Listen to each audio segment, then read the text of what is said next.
ठीक है? तो ये जो करंट अफ़ेयर है, ये वाला सीरीज़, ये मई महीने का है, मई 2024 का। पहला जो क्वेश्चन है वो है साइलेंस पीरियड के बारे में। तो ये एक जो बैन लग जाता है ना पॉलिटिकल कैंपेन पे वोटिंग से पहले, तो उसको साइलेंस पीरियड कहते हैं और ये 48 घंटे तक रहता है। तो इसको ध्यान में रखना है, चुनाव काफ़ी थे अब इस साल, तो इस चीज़ को ध्यान में रखते हुए मैंने इसको ऐड कर दिया। हालाँकि अ, स्टैटिक में इसको पूछने के चांसेस हैं पॉलिटिक्स में, है ना? World press freedom index index इसमें इंडिया की रैंकिंग है 159 159। तो ये चीज़ हमको ध्यान में रखना है और ये जो रिपोर्ट आता है, ये रिपोर्ट लगा रहता आता है रिपोर्टर्स विदाउट बॉर्डर। तो world press index freedom index that is brought by the reporters without border और इंडिया की रैंकिंग है 159। नॉर्वे जो है सबसे टॉप पे है, Denmark and Sweden these are the 3 country top 3 country. India and Indonesia, तो इनका हाँ, ये इम्पोर्टेंट क्वेश्चन है। इंडिया और इंडोनेशिया का 75 साल हो गया है अपना जो एक डिप्लोमैटिक रिलेशन होता है और इसके लिए उन्होंने क्या किया है, इसको कमेमोरेट करने के लिए एक ई स्पोर्ट्स शो जो है शुरू किया है। तो ये पूछा जा सकता था कि किस 2 कंट्री ने भारत या फिर भारत और किस कंट्री ने मिलकर के ई स्पोर्ट्स शो शुरू किया है, तो वो हो जाएगा आपका इंडिया और इंडोनेशिया, ठीक है? थर्ड गेमिंग शो जो है 2024 थर्ड नहीं इंडिया गेमिंग शो 2024 ये कहाँ पे शुरुआत किया गया है? तो ये है पुणे। ये बहुत इम्पोर्टेंट है ये, है ना? काफ़ी इम्पोर्टेंट है ये, गेमिंग शो है ये और इंडिया का जो है 2024 का शुरुआत किया गया है ये और ये पुणे में, है ना? BIMSTEC so acquires legal personality and its 5th summit in Sri Lanka. 5वां जो समिट हुआ है बिम्स्टेक का, ये ध्यान में रखना है। ये कहाँ पे हुआ है? ये हुआ है श्रीलंका में, ठीक है? तो ये हो गया। नेक्स्ट है second India USA strategy dialogue on Africa, ठीक है? तो ये हुआ है यूएसए के वाशिंगटन डीसी में। Animal diplomacy, animal diplomacy basically orangutan diplomacy को कहा जा रहा है और इसमें क्या है ना कि एनिमल्स को लेंड किया जा रहा है ना? As a sign of friendship और इसको मलेशिया ये जो ओरेंगुटेन डिप्लोमेसी है मलेशिया का है। अच्छा ये जो है, ये जो ओरेंगुटेन डिप्लोमेसी है बेसिकली जो पैंडा डिप्लोमेसी है, ये चाइना का है उससे लिया गया है, ठीक है ना? तो जो फ्रेंडली नेशन होते हैं उनको गिफ्ट दिया जाता है, इस तरीके से है ये। तो आपको ये ध्यान में रखना है कि ओरेंगुटेन डिप्लोमेसी किस देश का है, तो वो है मलेशिया, ठीक है ना? जो साउथ ईस्ट एशियन कंट्री है मलेशिया, इंडोनेशिया के पास में आपको देखने को मिलेगा, वहाँ का है। और ये क्या है कि एक ऑब्वियस सी बात है, सॉफ्ट पावर का एक ये एलिमेंट है ना? तो ये सब तरीके होते हैं अपने रिलेशन को, अपने कंट्री को प्रमोट करने का। सेकंड थॉमस सॉल्स, ये आपको जो सॉल्स है साउथ चाइना सी में देखने को मिलेगा और ये फिलीपींस और चाइना के बीच में है। तो ये काफ़ी इम्पोर्टेंट है क्योंकि बड़ा ये न्यूज़ में रहता है और ये मुझे लगता है कि 2019 के पहले से ही ये रीजन बड़ा न्यूज़ में रहता है ना? थॉमस सॉल आपको देखने को मिलेगा साउथ चाइना सी में, ये आपको ध्यान में रखना है। आरबीआई ट्रांसफर सरप्लसेस, तो कितना सरप्लस ट्रांसफर किया है आरबीआई ने गवर्नमेंट को, तो वो है 2.11 लाख करोड़, ठीक है? 2,11,000 करोड़, ये जो है 2.11 लाख करोड़ ये आरबीआई ने ट्रांसफर किया है। 2 और 11 प्लस 2, तो इस तरीके से याद रह जाएगा। AEO status given to gem and jewellery sector. AEO status किसको दिया गया, किस सेक्टर को दिया गया है? तो वो है gems and jewellery sector. SBI पहला trading unit clearing member of the IIBX, हाँ ये इंपॉर्टेंट है। आईआईबीएक्स का पहला जो है ट्रेडिंग कम क्लियरिंग्स ट्रेडिंग, एक सेकेंड, ये क्या है? अच्छा ट्रेडिंग सेंटर क्लियरिंग, अच्छा रुको, ये नेक्स्ट वाले में ये आ जाएगा, मुझे याद है इसको मैंने इंक्लूड किया था। हाँ, तो जो ये बेसिकली आपको क्या रखना है ध्यान में इसको, कि जो इंडिया इंटरनेशनल जो क्या बोलते हैं सुलिस सुलियन एक्सचेंज, क्या है ये? क्योंकि मैं अपने लिखा हुआ खुद ही भूल जाता हूँ। 1 सेकंड। अच्छा, बुलियन एक्सचेंज है वो। तो आईआईबीएक्स, अच्छा इसको याद रखना, आईआईबीएक्स यानी कि इंडिया इंटरनेशनल बुलियन एक्सचेंज का मेंबर कौन-सा बैंक अभी बना है? तो वो है एसबीआई। आईआईबीएक्स का मेंबर अभी एक बैंक बना है और वो है एसबीआई है। इस ये इन न्यूज़ है ये, है ना? पैराडॉक्स ऑफ थ्रिफ्ट इकोनॉमिक का टर्म है ये, आपको पता है ये। और जॉन मेनियर्ड केन्स का ये दिया हुआ कॉन्सेप्ट है ये। और ये कहता है कि higher saving is bad for the wider economy. इनका कहना है कि बहुत ज़्यादा सेविंग भी ठीक नहीं है लॉन्ग टर्म के इकोनॉमी के लिए, ठीक है? अगर आप इकोनॉमी को ब्रॉड करना चाहते हैं तो। Next, travel and tourism development index 2024 और इसको लेकर आया है वर्ल्ड इकोनॉमिक फोरम। तो जो ट्रैवल टूरिज्म डेवलपमेंट इंडेक्स लेकर आता है वो लेकर आता है वर्ल्ड इकोनॉमिक फोरम, यानी कि डब्ल्यूईएफ लेकर आता है, ठीक है? और इंडिया का जो रैंकिंग है वो 39th है इसमें। अब बात करते हैं ईशान इनिशिएटिव, ईशान। तो ये लेकर आया है एएआई यानी कि एयरपोर्ट अथॉरिटी ऑफ इंडिया। और ईशान का फुल फॉर्म है Indian single sky harmonised harmonised air traffic management. तो ईशान इनिशिएटिव जो है वो एयरपोर्ट से रिलेटेड है और इसको एयरपोर्ट अथॉरिटी ऑफ इंडिया लेकर आया है, ठीक है? और इसमें बोला जा रहा है कि combining India's 4 FIRs into single system overseas from Nagpur. तो फ्लाइट इंफॉर्मेशन रीजन जो है इंडिया का, जो 4 फ्लाइट इंफॉर्मेशन रीजन है उसको सिंगल सिस्टम में कन्वर्ट किया गया है और ये नागपुर से जो है ऑपरेट करेगा। मतलब जो 4 पहले फ्लाइट इंफॉर्मेशन रीजन हुआ करता था ना, उसको एक ही सिस्टम में जो है कन्वर्ट करने की बात की जा रही है और ये नागपुर से ऑपरेट होगा। तो ये चीज़ अपने को ध्यान में रखना, उसी के लिए ये इनिशिएटिव है ईशान इनिशिएटिव, ईशान इनिशिएटिव, ठीक है ना? 2024 को डिक्लेयर कर दिया गया है इंडियन आर्मी के द्वारा ईयर ऑफ टेक्नोलॉजी एब्जॉर्प्शन, ठीक है ना? टेक्नोलॉजी को किस तरीके से एडॉप्ट किया जाएगा, तो उसी के लिए इंडियन आर्मी ने, ठीक है, आर्मी ने एडॉप्ट किया है 2024 को as a year of technology absorption. Smart, अच्छा 2024 को, एक सेकेंड, ओके। तो क्या याद रखना है हमें, 2024 जो है, 2024 जो है उसको इंडियन आर्मी ने क्या घोषित किया है, ईयर ऑफ टेक्नोलॉजी एब्जॉर्प्शन। और इससे याद आया जो मैं बोल रहा था कि 2024 को यूनाइटेड नेशन ने भी कुछ घोषित किया है। तो वो घोषित किया है ईयर ऑफ कैमेलिड्स। क्या है? Year of camelids. Camelids camel की तरह एक प्रजाति होती है, तो याद रखना है कि एनिमल स्पीसीज है ये। तो ईयर ऑफ कैमेलिड यूएन ने घोषित किया है और आर्मी ने घोषित किया है टेक्नोलॉजी एब्जॉर्प्शन का। अच्छा, इसी से याद आया 2023 यानी कि लास्ट ईयर जो था उसको यूएन ने घोषित किया था ईयर ऑफ मिलेट्स। तो ये तो सबको पता ही होगा, ठीक है। Smart, next generation missile based light weight torpedo delivery system है ये, और ये डीआरडीओ ने लेकर आया है। और बेसिकली जो एंटी सबमरीन वॉर टाइम है, वॉरफेयर है, उसको इन्हेंस करने के लिए इसको बनाया गया। तो स्मार्ट एक क्या है, एक नेक्स्ट जनरेशन मिसाइल बेस्ड एक टॉर्पेडो सिस्टम है, ठीक है। तो ये डीआरडीओ का है, ये इसको ध्यान रखेंगे। ग्लोबल फाइनेंशियल स्टेबिलिटी रिपोर्ट ये लेकर आया है आईएमएफ। तो इसे ध्यान रख सकते हैं, स्टेबिलिटी लेकर आने के लिए आईएमएफ इंटरवीन करता है ना?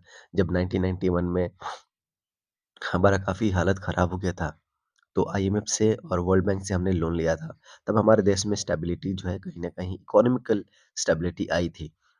तो इससे आप लोग थोड़ा-सा रिलेट कर सकते हैं। तो जो ग्लोबल फाइनेंशियल स्टेबिलिटी रिपोर्ट है वो आईएमएफ लेकर आता है, इंटरनेशनल मॉनेटरी फंड। हर्म्स 900 ये क्या है? तो अनमैन्ड एरियल सिस्टम है ये। अनमैन्ड एरियल सिस्टम मतलब कि ड्रोन है ये, ठीक है ना? हर्म्स 900 एक अनमैन्ड एरियल सिस्टम है और ये next generation multi role medium altitude long endurance है, यानी कि मीडियम एल्टीट्यूड के लिए है ये, बहुत ज़्यादा ऊंचाई के लिए नहीं है। इसको दृष्टि टेन ड्रोन भी कहते हैं। जो अनमैन्ड एरियल सिस्टम मतलब कि ड्रोन की बात की जा रही है। तो अगर मान लो क्वेश्चन पूछ ले कि हर्म्स क्या है, हम्स क्या है, which of the following thing, तो ये क्या है, ये एक ड्रोन है ये, या फिर अनमैन्ड एरियल सिस्टम है, और इसको दृष्टि टेन ड्रोन भी कहा जाता है ना? और ये कहाँ से लिया गया है? तो ये है भाई इज़राइल से। ये जो हम्स 900 आप देख रहे हैं, इसको जहाँ तक मुझे याद आ रहा है डेवलप किया है इज़राइल ने, ठीक है? तो एक चीज़ याद रखना है, और इसको दृष्टि टेन ड्रोन भी कहते हैं, ये याद रखना है। दृष्टि टेन ड्रोन या फिर हम्स। नेक्स्ट क्या है? एक्सरसाइज, कुछ इंपॉर्टेंट एक्सरसाइज जैसे कि तर्कस। इंडिया और यूएसए के बीच में जो एक एक्सरसाइज है तर्कस है, और टेररिज्म को काउंटर करने के लिए ये कोलकाता में हुआ है ये इस बार का, ठीक है भाई। शक्ति, ये है फ्रांस और इंडिया के बीच में शक्ति, तो इसको थोड़ा सा याद रखना होगा यार। इंडिया और शक्ति फ्रांस है, और तर्कस जो है वो जो है इंडिया और यूएसए का है। अच्छा, फोस्टरिंग इफेक्टिव एनर्जी ट्रांजिशन 2024, ये जो है ये जो रिपोर्ट है वर्ल्ड इकोनॉमिक फोरम का है, इफेक्टिव एनर्जी ट्रांजिशन, है ना? और इसमें इंडिया की रैंकिंग 63rd है। First nation to lose all its glacier, that is very important question. और ये है वेनेजुएला। वेनेजुएला जिसको मैं हम लोग डिस्कस कर रहे थे पहले करंट अफेयर में, जिसका जो प्रेसिडेंट है मादुरो, मादुरो, इन्होंने क्या किया है, एक्स को बैन कर दिया है। यानी कि एक्स मतलब कि पहले जो ट्विटर था, सोशल मीडिया, एक और साउथ अमेरिकन कंट्री ने एक्स को बैन कर दिया है, और वो है ब्राजील, ठीक है? तो इनका एलन मस्क के साथ कुछ झगड़ा हुआ था जिसके चलते इन्होंने ऐसा किया था। तो वेनेजुएला की अब अभी अभी ये बहुत इंपॉर्टेंट है, क्योंकि ग्लेशियर का पिघला है ना? सारा ग्लेशियर इसका जो है खत्म हो गया है ना?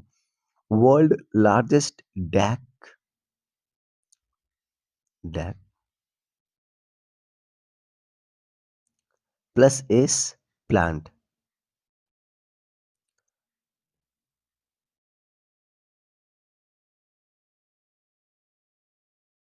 अच्छा, डैक प्लस एस प्लांट मतलब कि direct air capture and storage.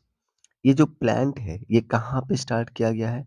तो ये किया गया है आइसलैंड में। तो क्वेश्चन अगर पूछता है कि डैक प्लस एस प्लांट जो है,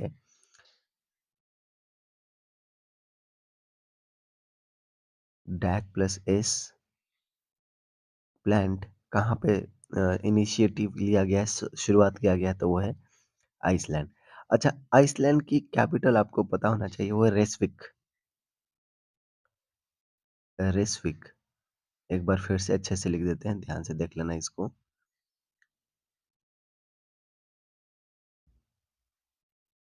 कुछ ऐसे ही इसका स्पेलिंग है। स्पेलिंग पे बहुत ध्यान मत देना भाई, गलती हो सकता है। हाँ, ये चीज़ मुझे बोलना भी था कि कहीं पे देखो किसी मीनिंग का स्पेलिंग का इधर-उधर हो जाए तो उसको कोऑपरेट कर लेना भाई, क्योंकि मेन फोकस अपना स्पेलिंग पे नहीं है, मेन फोकस है अपने कंटेंट पे। अपना कंटेंट सही होना चाहिए, क्वेश्चन आने चाहिए एग्ज़ाम में, दैट्स इट, और याद होने चाहिए। बाकी और चीज़ से बहुत मतलब नहीं है। हम लोग लिटरेचर का एग्ज़ाम देने नहीं जा रहे, तो मीनिंग का इधर-उधर होने का कोई टेंशन नहीं लेना है। नेक्स्ट क्या है? किलिंग कर्व, ये क्या है? तो record of the carbon dioxide from the MLO, यानी कि माउना लोआ ऑब्जर्वेटरी। तो किलिंग कर्व बेसिकली क्या है, और ये क्या बोलता है, ये रिकॉर्ड करता है कार्बन डाइऑक्साइड का कि कितना आई मीन रिलीज हो रहा है ना, कार्बन डाइऑक्साइड। और जो माउना लोआ ऑब्जर्वेटरी है वहां से इसको किलिंग कर्व जो है उस ऑब्जर्व किया जाता है, ठीक है? तो इसको ध्यान रखना है, किलिंग कर्व कहाँ से ऑब्जर्व किया जाता है? तो माउना लोआ ऑब्जर्वेटरी। जहाँ तक मेरे को याद आ रहा है, माउना लोआ जो ऑब्जर्वेटरी वो आपको देखने को मिलेगा ये वाला रीजन में। तो यहाँ पे जो आप अलास्का वाला जो रीजन है ना, यहाँ पे, है ना? ये नॉर्थ अमेरिका हो गया, और ये आपका साउथ अमेरिका हो गया, ये आपका अटलांटिक ओशन हो गया, है ना? नॉर्थ अटलांटिक और साउथ अटलांटिक, और फिर यहाँ पे पैसिफिक ओशन हो गया। तो इस तरीके से किलिंग कर्व, मौना लोआ। ठीक। मैप को बड़ा यूज करना होता है, मैप यूज करेंगे ना तो उसे चीजें याद हो जाती हैं।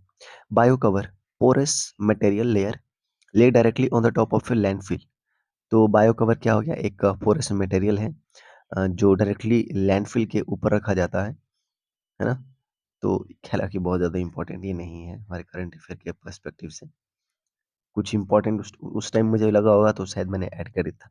10th वर्ल्ड वाटर फोरम, हाँ ये सही है। ये बाली के इंडोनेशिया में इसको शुरुआत किया गया। वर्ल्ड वाटर फोरम, ये बाली के इंडोनेशिया में। Water for shared prosperity report ये लेकर आया world bank, that is again important. Water for prosperity, है ना, ये वर्ल्ड बैंक लेकर आया है। और वर्ल्ड वाटर फोरम WWF ये लेकर आया है इंडोनेशिया।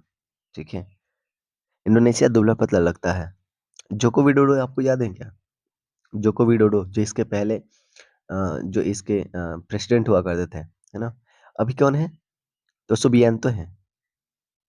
और मुझे पता है कैसे याद हो गया, मैं अपने भाई बहन को चिढ़ा रहा था सुबियांतो सुबियांतो क्या करके, तो मुझे याद होगा सुबियांतो। सुबियांतो जो है इंडोनेशिया के अभी जो हेड है, और इसके पहले जो थे वो थे जोको विडोडो।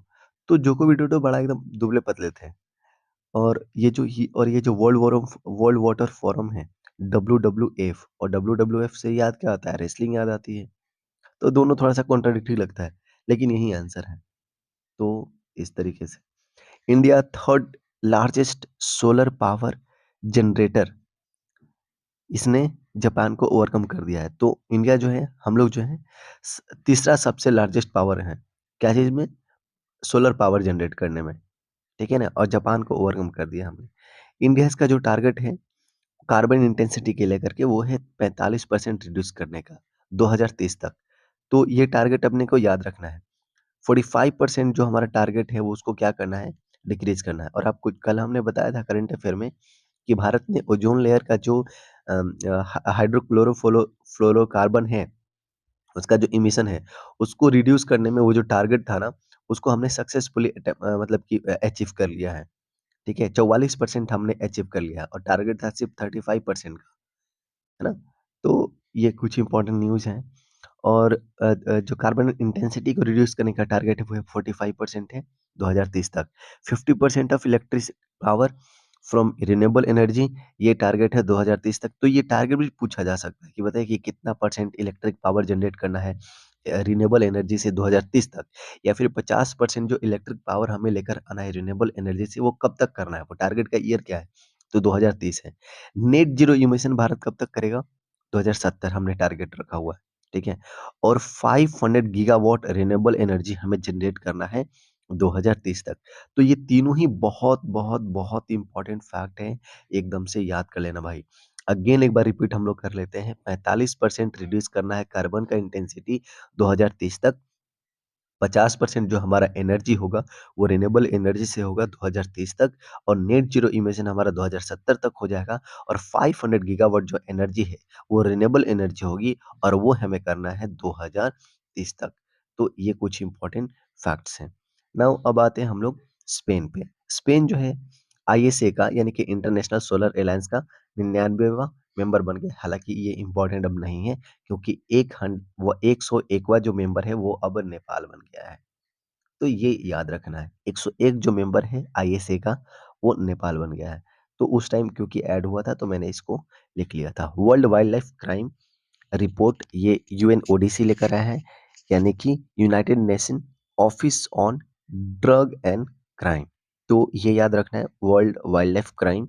लेकिन इसमें ड्रग एंड क्राइम में तो हो सकता है कि आपको लगेगा ये दवा से रिलेटेड है, लेकिन नहीं, ये ड्रग एंड क्राइम जो है ये वाइल्ड लाइफ से रिलेटेड है। ठीक है, तो world wildlife crime report UNODC। Rhinoceros and cedars are most affected. दो एनिमल्स, दो स्पीसीज बहुत ज्यादा इससे अफेक्टेड है, और वो एक है राइनोसेरस और एक है सेडार। सी एनोमी, ये क्या भाई? तो ओशन ड्वेलिंग मेंबर है ये, और फाइलम सिनेडेरिया का ये पार्ट है, और प्रेडेटरी एनिमल है ये, और लार्ज स्केल ब्लीचिंग इसका हुआ है, तो इसीलिए न्यूज़ में था ये। सी एनोमी क्या है? एक फाइलम ग्रुप का है ये, यानी कि प्लांट स्पीसीज से रिलेटेड है ये, और ओशन ड्वेलिंग है ये मेंबर है, राइट। प्रेडेटरी एनिमल है ये, प्लांट नहीं है ना। ये प्रेडेटरी एनिमल्स हैं, सी एनोमी। और तामजा ब्लू होल ये क्या है? तो ये है डिपेस्ट इन द वर्ल्ड, ये डिपेस्ट इन द वर्ल्ड है तामजा ब्लू होल। और कहाँ पे? तो मैक्सिको के चेतुमाल बे में। तो ये बड़ा इंपॉर्टेंट है ये। तामजा ब्लू होल पूछा जा सकता है कि it is located in which place, तो वो हो जाएगा मैक्सिको, मैक्सिको के चीतुमल बे। मैक्सिको आपको पता होगा, है ना। तो ये चीज है। और blue hole water field caverns, ये जो ब्लू होल है क्या है? वाटर फील्ड कैवर्न्स है।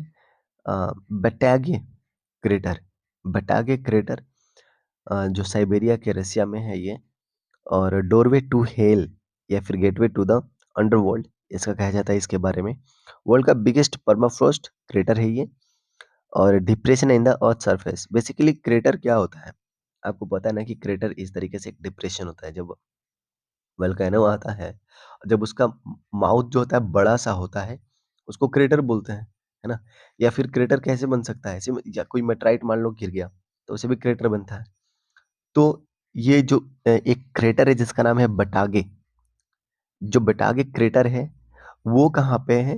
वो है रसिया में, रसिया के साइबेरिया रीजन में। इसको गेटवे टू हेल, नरक का दरवाजा कहते हैं इसको, ये आपको ध्यान में रखना है। और दूसरा ये कि वर्ल्ड का सबसे बड़ा परमाफ्रॉस्ट क्रेटर है ना, यानी कि इसमें बर्फ जमा हुआ है।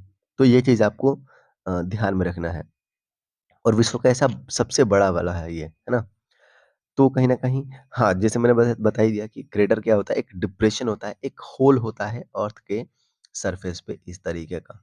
ठीक है, तो ये चीज हो गया। अब आगे बढ़ते हैं। बटागे, आपको याद रखना Batagay crater that is in the, हाँ अच्छा, हाँ एक चीज जो बताना था, जो अभी हमने देखा ना यहाँ पे, ये ब्लीचिंग वाला, सी एनोमी की ब्लीचिंग हो रही है बहुत ज्यादा। तो ये कहाँ पे हो रहा है ये आपको ध्यान रखना है, ये याद रखना है लक्षद्वीप। लक्षद्वीप का जो अगाती आइलैंड है, वहां पे देखने को मिला ये सी एनोमी। ठीक है, तो वो चीज है। और नेक्स्ट है हमारे पास जो आर्टिकल है वो है वीमेन को लेकर के। तो 13.76% जो एंटरप्रेन्योरशिप है वो वुमेन है, ये नीति आयोग का रिपोर्ट कहता है। जो मतलब टोटल जितने भी एंटरप्रेन्योर हैं उसका 13.76% जो है महिलाएं हैं, नीति आयोग का रिपोर्ट कहता है। और इंडिया का जो रैंक है वुमेन एंटरप्रेन्योरशिप में वो 57 है। तो ये काफी इंपॉर्टेंट डेटा है ये। और महिलाओं का जो कंट्रीब्यूशन है जीडीपी में वो 17% सिर्फ है ना। तो ये भी आपको ध्यान रखना है। World migration report, IOM, international organisation of migration, है ना। और वर्ल्ड का पहला जो single piece 3D printed rocket engine है, single piece 3D printed rocket engine है, वो आईआईटी मद्रास ने उसको डेवलप किया। That is very important. ये पूछ सकता है कि किस आईआईटी ने इसको डेवलप किया है। विश्व का पहला single piece 3D printed rocket engine, 3D printed rocket engine, तो वो क्या है? आईआईटी मद्रास ने। अच्छा, टैक 003, ये क्या है? एक डेंगू वैक्सीन है। डेंगू डेंगू वैक्सीन है। डेंगू काफी अभी इस बार अभी चल रहा था। तो टैक 003, और इसको किसने किया है डेवलप? तो जापान ने किया है। टैक नाम से थोड़ा सा लग रहा है कि जापान का होगा ये, है ना। तो टैक 003 ये क्या है? डेंगू का दवाई है, ये वैक्सीन है, दवाई तो नहीं कहेंगे। लुपेक्स, ये इंपॉर्टेंट है। लुपेक्स एक लूनर मिशन है। जो मून आप जानते हैं ना, तो मून पे एक मिशन है लुपेक्स। अब ये दो कंट्री का इसमें जो है क्या बोलते हैं, दो कंट्री का इसमें कंट्रीब्यूशन है। वो दो कंट्री कौन कौन सी है? तो एक है इंडिया और एक है जापान। यानी कि लुपेक्स जो है जापान और इंडिया का लूनर मिशन है, जो क्या करेगा? जो लूनर सरफेस है उसको एक्सप्लोर करेगा। तो ये याद रखना है, मून के लिए है ये। भीष्म पोर्टेबल क्यूब, ये इंपॉर्टेंट है ये। इंडियन एयरफोर्स ने एक क्या किया है, एक हॉस्पिटल बनाया है जो कि पोर्टेबल होगा, जो कि मूव करेगा। एक छोटे से क्यूब की तरह, है ना? तो और उसका नाम क्या है? उसका नाम है भीष्म। और इसको कहाँ पे शुरुआत किया गया है? आगरा से। तो हमें क्या याद रखना है कि भीष्म क्या है? तो एक पोर्टेबल क्यूब है, हॉस्पिटल है ये, है ना? इंडिजिनस मोबाइल हॉस्पिटल है जो कि ऐसा हॉस्पिटल जो मूव करता है जगह से जगह। डेवलप किसने किया है भाई, या टेस्ट किसने किया है? तो ये किया है इंडियन एयर फोर्स ने। कहाँ पे? आगरा में। ऑब्वियस सी बात है, उड़ाने वाला काम मतलब कि हवा से जो वॉर करता है वो एयर फोर्स करता है, और ये जो हॉस्पिटल ये भी उड़ेगा। तो इस तरीके से मूव करेगा तो ठीक है, उड़ा करके लेकर जाएंगे। Soil nailing geo technology technique है to insert element into the soil to strengthen it. Strengthen it. Tamil Nadu is doing it in the Nilgiri. Soil nailing क्या होता है कि कुछ एलिमेंट को ऐड किया जाता है सॉइल के अंदर, इसको और स्ट्रेंथन करने के लिए, उसको और फर्टिलिटी को इंक्रीज करने के लिए। ऐसा कौन कर रहा है? तो ये कर रहा है तमिलनाडु। कहाँ पे कर रहा है? तो नीलगिरी में कर रहा है। तो इतना बस आपको ध्यान में रखना है, बहुत ज्यादा इंपॉर्टेंट नहीं है। प्रोजेक्ट अस्त्रा ये क्या है भाई? तो प्रोजेक्ट अस्त्रा है गूगल का एक प्रोग्राम है। GPT 4o, GPT, chat GPT, open AI का है ये। जेमिनी एआई किसका है? ये गूगल का है। तो बेसिकली ये जो है ना, ये क्या बोलते हैं, एआई है और उसके पेरेंट कंपनी का नाम है। तो प्रोजेक्ट अस्त्रा भी गूगल का है, और जेमिनी एआई तो सबको पता ही है गूगल का है। आजकल कुछ भी सर्च करिए तो जेमिनी एआई बता देता है। और चैट जीपीटी ओपन एआई का है। ठीक है ना? अच्छा, एक बात एक याद आया। कृत्रिम, कल ही हम लोग डिस्कस किए थे, कृत्रिम किसका है? तो इसको आप सर्च करिएगा, कृत्रिम किसका है। अब बात करते हैं हम किसका, ग्रेफाइट, प्लम्बैगो, या फिर इसको ब्लैक लीड कहते हैं। तो ये जो है ग्रेफाइट को प्लम्बैगो कहते हैं, याद रखिएगा, ये साइंस का क्वेश्चन हो गया। तो stable form of naturally occurring carbon है ये। कुछ न्यूज में था इसलिए मैंने इसको ऐड किया था। रस्किन बॉन्ड, साहित्य अकेडमी फेलोशिप इसको मिला है। रस्किन बॉन्ड को तो याद रखना है, साहित्य अकेडमी फेलोशिप, है ना? नेक्स्ट हमारे पास क्या है? नेक्स्ट हमारे पास है डेटा मेथड। ये क्या है? तो transitional method of preserving seeds. Data method क्या है? सीड को प्रिजर्व करने का एक ट्रेडिशनल मेथड है, और ये आपको छत्तीसगढ़ में देखने को मिलेगा। मुरिया ट्राइब के द्वारा इसको जो है किया जाता है। तो ये भी आपको ध्यान में रखना है कि मुरिया ट्राइब कहाँ की ट्राइब है? छत्तीसगढ़ की है। और ये लोग डेटा मेथड करते हैं, अप्लाई करते हैं। और ये है क्या? तो जो सीड्स हैं उसको प्रिजर्व करने का एक मेथड है ये। ठीक है? जैसे बीज बचाओ आंदोलन था, टिहरी वाले रीजन में, उत्तराखंड में शुरुआत किया गया था। तो कुछ इसी तरीके का एक ये मेथड है, हालाँकि वो तो मूवमेंट था। लुसाई ट्राइब ये कहाँ की है? मिज़ोरम की है, ध्यान में रखना है। Lusai, Mizoram. Sonai Rupai wildlife sanctuary ये कहाँ का है? असम का है। तो सोनाई रुपई ये कहाँ का है? वाइल्ड लाइफ सेंचुरी कहाँ पे लोकेटेड है? असम में है, दैट इज़ वेरी इंपॉर्टेंट। और एक चीज़ है 26th वर्ल्ड एनर्जी कांग्रेस, ये कहाँ है? कहाँ हुआ है? तो रोटरडैम के नीदरलैंड में, that is very important. Next है न्यू कैलेडोनिया। ये बड़ा इंपॉर्टेंट है क्योंकि न्यूज़ में काफ़ी था। और यहाँ पे ये आपको समझना है कि न्यू कैलेडोनिया में इमरजेंसी लगाया गया। और ये क्यों लगाया गया? क्योंकि यहाँ पे इंडिपेंडेंस का डिमांड चल रहा था, हालाँकि अभी भी चल रहा है। तो आपसे क्वेश्चन ये पूछा जाए कि न्यू कैलेडोनिया कौन से कंट्री का पार्ट है? तो वो हो जाएगा फ्रांस। ये फ्रांस का हिस्सा है, और यहाँ पे यहाँ पे इंडिपेंडेंस की प्रोटेस्ट चल रहा था, इसलिए वहाँ पे इमरजेंसी लगाया गया था। तो ये बहुत इंपॉर्टेंट हो जाता है। ये ज़रूर पूछा जा सकता है कि कौन से कंट्री में इमरजेंसी लगाया गया है। आई मीन ये पूछा जा सकता है कि न्यू कैलेडोनिया किस कंट्री का पार्ट है जहाँ पे इमरजेंसी लगाया गया है, ठीक है? और नेक्स्ट है बुर्किना फासो। ये अफ्रीका कंटिनेंट की कंट्री है, काफ़ी इंपॉर्टेंट है ये। और ये इसका लोकेशन देखिएगा, ये बीबीसी को सस्पेंड कर दिया है और वॉइस ऑफ अमेरिका को क्या कर दिया, सस्पेंड कर दिया है, ठीक है? स्लोवेकिया के पीएम को मारने की कोशिश की गई है, उनको शॉट किया गया है और विद दिस ये जो आज का जो हम लोग का करंट अफेयर है वो खत्म हो रहा है और एक चीज़ मैं आपको यहाँ पे ऐड कर दूँ, मैंने बीच में आपसे एक सवाल पूछा था कि कृत्रिम कृत्रिम ये किसका एआई है? तो ये है भाई ओला का। किसका है ये? ये है ओला का। तो इसको याद रखिएगा और इसी से याद आया मुझे कि एक नया यूनिकॉर्न बना है हमारे देश में कंपनी, उसका नाम है रैपिडो।